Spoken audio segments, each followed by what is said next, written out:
بيكم ورجعت لكم تاني في فيديو جديد. اي نعم الفيديو ده برضو اتأخر عن الميعاد، المفروض كان ينزل الحد بس هو اتأخر ليه بقى يا جدعان؟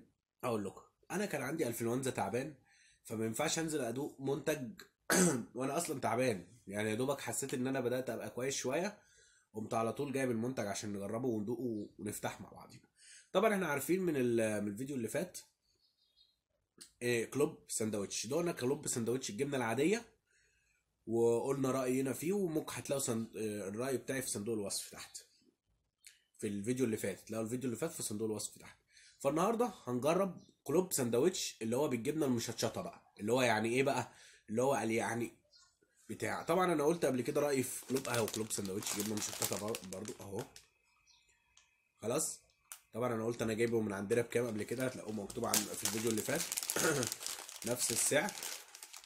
طبعا هو انا لما فتحته لقيته سندوتش وبتاع، بس اهم حاجه الجبنه دي هتبقى مشطشطه فعلا ولا اسم وخلاص. طبعا احنا قلنا قبل كده شركه بونجور هي اللي عاملاها. ايوه بونجور، والله من كتر ما بنسى بقول اسمها غلط فبقيت مصدوم. نفتح بقى السندوتش ده ونجرب مع بعضنا ونشوف ونقول يا رب. والله ريحته عامله زي ريحه الجبنه الفته العاديه خالص، قبل ما اشوفه مشطشط ولا لا. طبعا ما بيطلعش، لو طلعته كده هيتقطع. ماشي، لو طلعته زي ما انا طلعته كده هيتقطع، فلازم نفتح كده كده.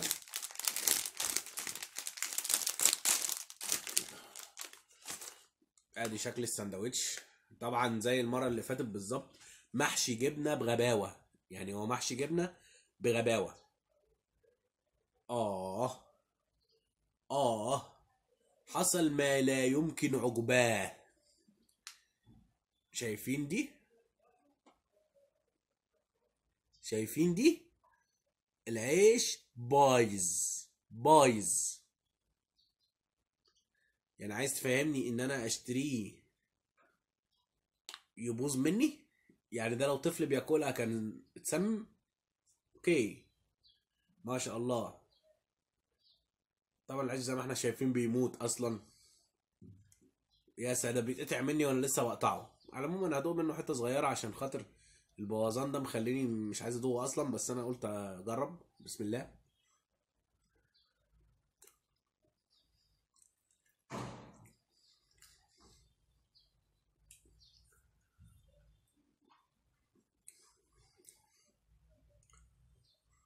طعم السندوتش ده بالظبط عامل زي، هو في شطه، في شطه جامده بتبان بعد شويه،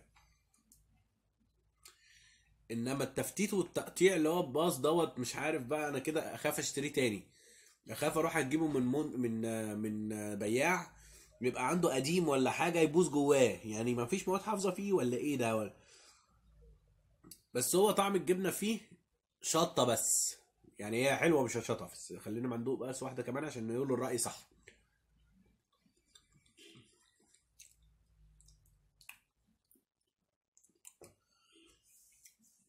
بص اللي انا ضايقه ده بالظبط جبنه فته، مش باين فيها طعمها اصلا، محطوط فيها شطه بغباوه، مخليك تحس بالشطه وانت يعني قطمه صغيره بتخليك تحس الشطه لحد هنا.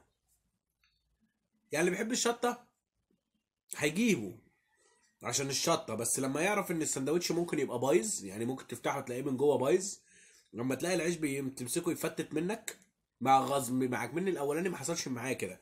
هل مكتوب عليه تاريخ انتهاء صلاحيه مثلا يومين او ثلاثه زي الزبادي مثلا؟ نبص، 9/3 3/9 2019، 2/9 2019. يعني ده المفروض يخلص في شهر 9.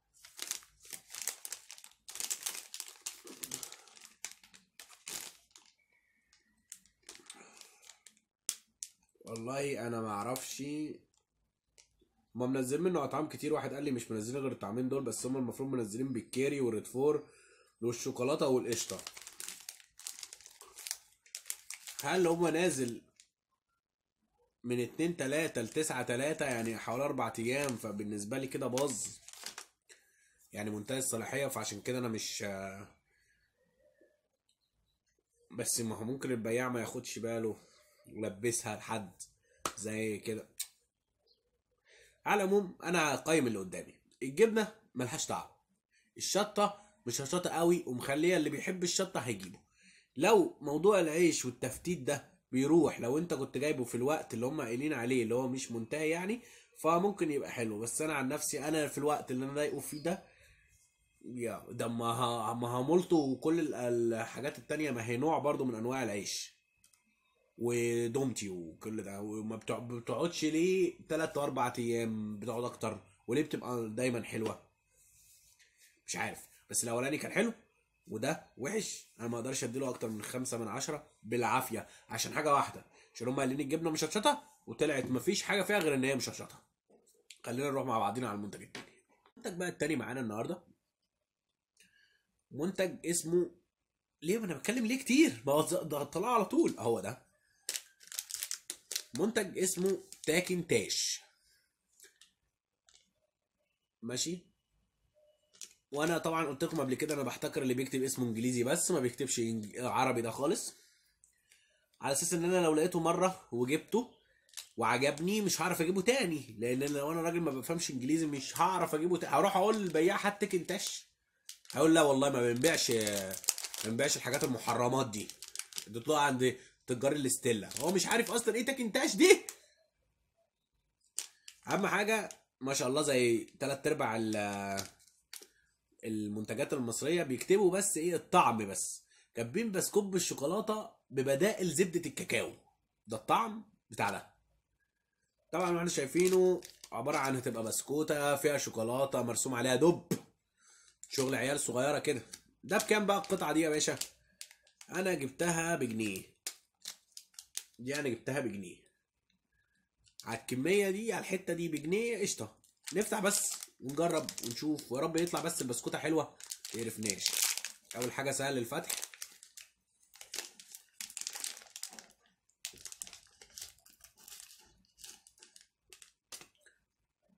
يا سلام، شوف شكل الدبدوب.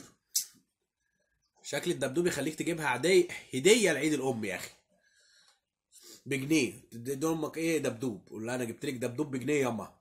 اللي حواليك ده شوكولاتة من ورا البسكوتة عاملة كده، ماشي زي ما في الرسمة تقريبا. بس طبعا شوفوا في الرسمة الدبدوب عامل إزاي وفي الحقيقة الدبدوب عامل إزاي.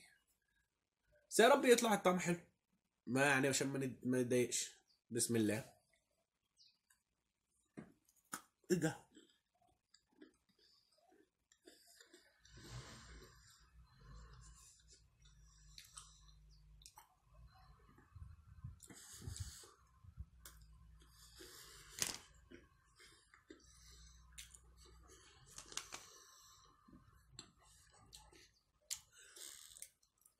هقول لكم بالظبط. عارفين البسكوت المدور؟ كل المصريين اكيد عارفينه. البسكوت العادي المدور دوت الساده ده اللي بتروح تشتريه من اي حته، اللي هو اولكر، في منه انواع. ماشي. جابوه وحطوا عليه طبقه شوكولاته زي ما انتم شايفين كده، اهي دي طبقه الشوكولاته اهي. ورسموا على طبقه الشوكولاته دبدوب بالكريمه. ماشي. بس طعم حلو. ايه الطعم حلو. هم ما عملوش اي مجهود خالص. معنى ان تشتري البسكوته دي بجنيه فهي غاليه، بس عليها مجهود مخليها رخيصه. يعني الشوكولاته اللي فيها طبقه الشوكولاته قد طبقه البسكوته بالظبط، لدرجه انك لما بتيجي تكسرها بتشل. ماشي. طبقه البسكوته قد طبقه الشوكولاته بالظبط. ماشي. فظبط لك الدنيا. وطبعا زي ما احنا شفنا كميه الكريمه المحطوطه على شكل الدبدوب دي كتيره. فانا ما اقدرش ادي المنتج ده قليل خالص، بس هو عشان البسكوته ناشفه مع الشوكولاته ناشفه مخليهم الاتنين ناشفين قرف قرف. ده الواحد سنانه وجعاه مش هيعرف ياكلها. فعشان كده انا عمري ما اديله 10 من 10، عشان الناس اللي مش هتقدر تاكلها على طول. بس هي طعمها حلو بجنيه حلو. بس انا اجيبها عشان كتير مش هينفع يعني. بص ممكن اديها 8 من 10 حلو جدا عليها والدنيا حلوه. دي تبع شركه ايه بقى عشان برضك ايه الناس تبقى عارفه؟ يعني انتاج اقتصاديات للصناعات الغذائيه في قنا. والله حلوه تستاهل 8 من 10، احسن من كلوب سندوتش 100 مره. يلا مع بعضينا نشوف المنتج التالت. المنتج التالت بقى على طول. المنتج اللي ما شفتوش قبل كده وكبير وبتاع واتنين واهو. ماشي. اسمه ميلتي ستارز، ده حسب ما انا عرفت اقراه اهو. ماشي. المنتج ده يعني الرسمه مغريه، يعني تحس ان انت هتاكل وب2 جنيه، فانت تحس ان انت هتاكل منتج حلو. طبعا المنتج ده ايه؟ برضو انتاج الاقتصاديات للصناعات الغذائيه ممكنه. يعني انا جبت منتجين من شركه واحده وانا ما اعرفش، سبحان الله يعني، سبحان الله. ماشي. اهم حاجه حتى بس هم هنا مصلحين الغلط بتاعهم المره اللي فاتت، هنا كاتبين اسمه بالعربي اهو، ميلتي ستارز، على اساس يعني اللي مش هيعرف يقرا الانجليزي الملعبك يقرا العربي، انما الانجليزي الصريح ده اي حد بيعرف يقراه يا بابا. اوكي. اهو الطعم بيقول لك نوجا بالكراميل والكاريسبي ومغطاه بالكاكاو. نوجا بالكريمه والكاريسبي مغطاه بالكاكاو، يعني المفروض ما فيهوش اي نوع بسكوت. كاريسبي. نفتح ونجرب ونشوف. بص هو ده عيب بعض المنتجات والله. ممكن يكون نوع من انواع يعني يبقى حافظ عليه مش عارف، بس ان يبقى بيتفتح بصعوبة كده.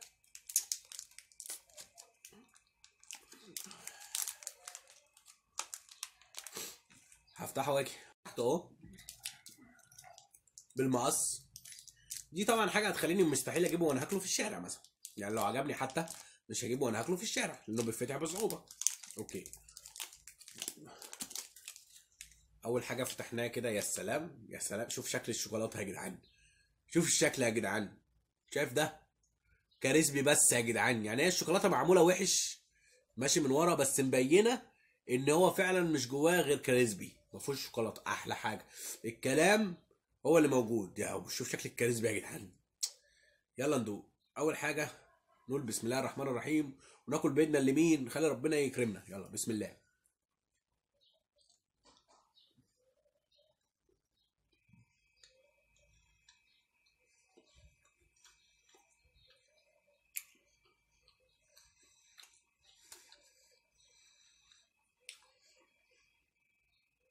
هو ده بص شكل المنتج من جوه عامل ازاي.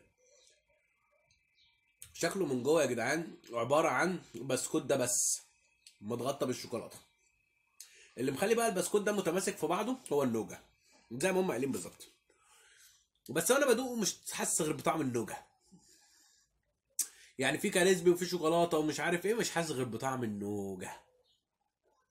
يعني اللي بيجيب نوجا، اللي عايز ياكل نوجا يشتري دي او يروح يشتري نوجا، مفيش فرق خالص في الطعم. اللي مش عارف النوجا دي حلويات اكيد كل العرب عارفين ايه النوجا. ماشي. ده نوع من الحلويات بيبقى محطوط فيه مكسرات ساعات.